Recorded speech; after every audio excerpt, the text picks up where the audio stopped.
Hello friends, it's Mike Williams. Over the past 5 years, I've been asked periodically about the Jewish influence or connection into the Beatles.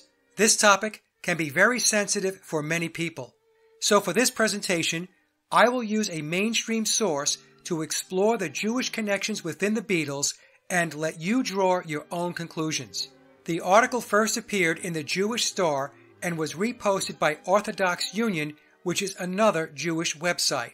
And as I go through this video, please keep in mind that when I talk about Jewish influence, I am referring specifically to Jewish elitism and Zionism and not the Jewish faith as a whole. Now, before we get to the Beatles article, let's take a look at where Zionism sits within the hierarchy of the deep state as explained in Dr. John Coleman's book on the Committee of 300. I'm going to do a quick overview, so if you wish to learn more, I highly recommend reading the book. This organization chart comes from page 265 of the first edition of Dr. Coleman's book. We can see there are 4 main organizations. At the top, we have the committee itself. Below that, we have the Royal Institute for International Affairs, then Tavistock, and then the Club of Rome. We also see the many internationalist organizations which report into these major functions. But if we look at the top left of the slide, you will see an arrow pointing to political ideologies which I circled in red. At the top of that list is Zionism, then communism, Fabianism, liberalism, socialism, and right-wing parties. What Dr. Coleman is showing us is although these entities may have different philosophies, even if in subtle ways, they are in fact designed to work together to bring about a one-world government or the New World Order. We can see that Zionism is at the top of the list and reporting directly into the committee, as does the UN and its member nations. To the right, we see the kings of Saudi Arabia, the sheikhs of Dubai, Kuwait, and the United Arab Emirates. The point here is that what seems separate and disconnected to the masses is very much integrated. Then we have the Royal Institute of International Affairs, which is responsible for all U.S. policy. Next is Tavistock, who was responsible for manufacturing the Beatles. Below Tavistock is the Club of Rome, and please note, NATO and the U.S. military report into the Club of Rome. I'm not going to point out all of the linkages, so you might want to pause the video and study the slide on your own. It's an eye-opener. Now let's take a quick look into how the strategies of the committee are implemented in the U.S. and in all likelihood across the world. And then we will move to the article titled The Jewish Roots of Beatlemania. Dr. Coleman tells us issues are created and decided by the committee with input and participation by the royal families, top Illuminati members, the Freemasons, who he refers to as the 9 unknown men, and Tavistock. Decisions are handed to the Royal Institute of International Affairs, which is comprised of bloodline members and oligarchs. Research is then carried out by the likes of university foundations and think tanks.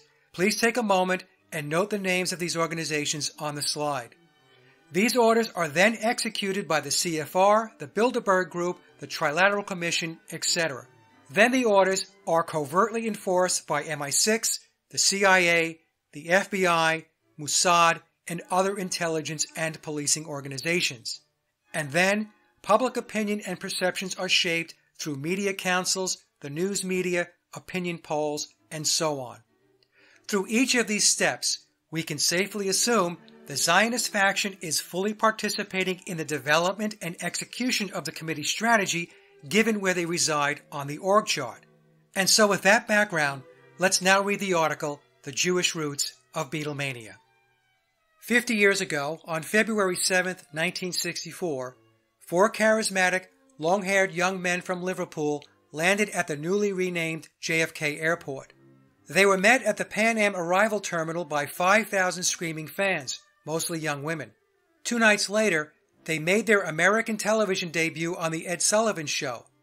More than 73 million people tuned in to experience what would be the start of a cultural revolution and a musical love affair that has now lasted half a century.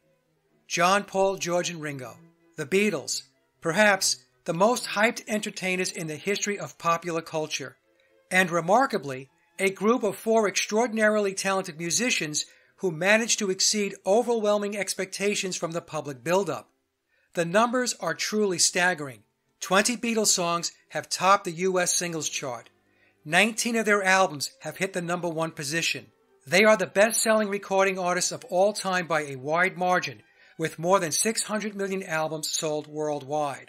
No, the Beatles were not Jewish. We can lay claim to Steven Spielberg, Barbra Streisand, Albert Einstein, Bob Dylan, and Sandy Koufax.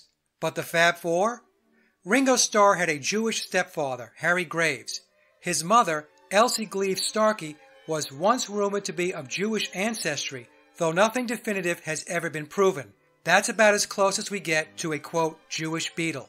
But as for their supporting cast, well, let's just say that if it weren't for an assortment of businessmen, promoters, lawyers, visionaries, and a trio of spouses, the Beatles almost certainly would not be remembered as the lasting phenomenon they remain today. Brian Epstein was born in Liverpool on Yom Kippur Day in 1934. The son of Malka and Harry Epstein, he was raised in an Orthodox Yiddish-speaking household. In November 1961, Epstein, quote, discovered the Beatles at the famed Cavern Club in Liverpool. They were raw and unpolished, but Epstein recognized their immense potential. 2 months later, he became the band's manager. He encouraged them to amend their stage attire from leather jackets and blue jeans to suits and ties. In short order, he secured the band's first recording contract, then managed their careers into unparalleled superstardom until his untimely death at age 32 in August 1967. Epstein's music management company, NEMS, was comprised almost entirely of Jewish businessmen. Dave Jacobs was Epstein's top lawyer and the man who negotiated the deal that put the Beatles' likeness on merchandise ranging from t-shirts and dolls to chewing gum and bubble bath. It was this unprecedented merchandising that enabled the Beatles to transcend mere music and traditional fandom.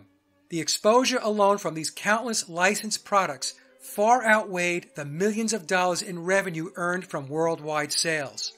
Pivotal in the launch of the Beatles' popularity were a pair of New York radio personalities, Murray the K, Kaufman, and Cousin Brucey, Bruce Morrow.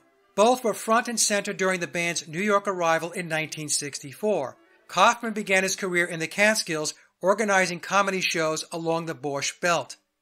By the time the Beatles arrived in New York, Murray the K was New York's most beloved AM radio personality on WINS. He found a way to sneak into the Plaza Hotel after the Beatles' arrival and get the first in-person interview with the band in America.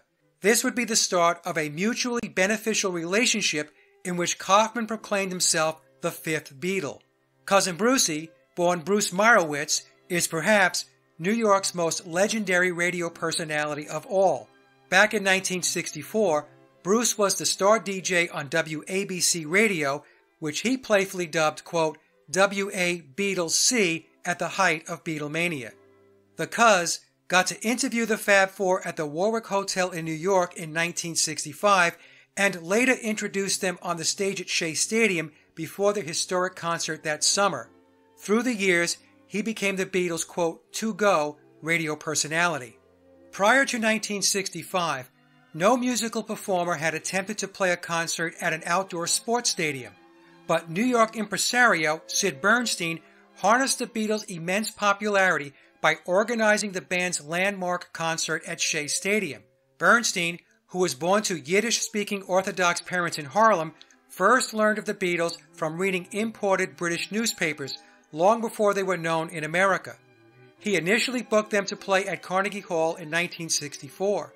The spectacular success led him to fill 55,000 seats with screaming Beatles fans at the home of the New York Mets.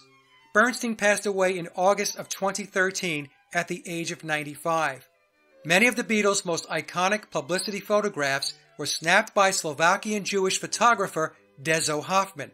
Hoffman, who first met the group in Liverpool in 1962, was also the man to capture the first color footage of the legendary Mop Tops. He would remain their, quote, official photographer through 1967. Richard Lester was the visionary director charged with the task of bringing the Beatles' first motion picture, A Hard Day's Night, to the big screen. Born to traditional parents in Philadelphia, Lester would later go on to direct the band in their second movie, Help. The producers of these iconic films were Walter Shenson and Bud Orenstein, both Jewish. The pair of films were huge box office successes. Critic Roger Ebert called A Hard Day's Night one of the great life-affirming landmarks of the movies. In 1967, Paul McCartney met American photographer Linda Eastman at a party in London. The Beatles bassist fell head over heels for the blonde-haired beauty. They were married in 1969 and remained a famously devoted couple until Linda's premature death from breast cancer in 1998. Eastman was raised in Scarsdale, New York by her parents Lee Eastman, a prominent entertainment attorney, and Louise Lindner Eastman, who was the daughter of Max Lindner, a major Jewish philanthropist in Cleveland, Ohio. Although non-observant, Linda McCartney's 3 children with Paul, Mary, Stella, and James, are all considered Jewish, as is her daughter Heather from her first marriage. Linda's father, Lee Eastman, represented Paul McCartney in business following the death of Brian Epstein in 1967. He would later be pitted against accountant Alan Klein in a contentious dispute over who would be the Beatles' new manager. John Lennon hated the idea of McCartney's father-in-law making business decisions for the group. He, George Harrison, and Ringo Starr chose Klein, the son of a kosher butcher from Newark, New Jersey, to run their affairs. It was a decision they would all live to regret, as Klein's tenure ultimately resulted in a series of lawsuits that led to the dissolution of the band in 1970. In October 2011, Paul McCartney married his third wife, Nancy Shevell. The wedding took place in London one day after the couple had observed Yom Kippur services at the liberal Jewish synagogue in St. John's Woods. Shevell was raised in Edison, New Jersey by her Jewish parents, Myron and Arlene Shevell, who own a trucking freight company. Shevell's first marriage was to attorney and political candidate Bruce Blakeman, also Jewish.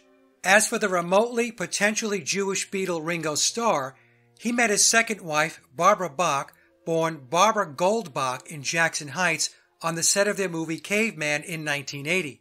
The one-time James Bond girl has been married to the Beatles drummer since 1981. Oh, and in one of the more humorous Jewish Beatle connections, there is the business relationship between Starr and his longtime concert promoter, David Fishoff. From 1989 until 2003, Fishoff organized the concert tours for Ringo Starr and his all-star band.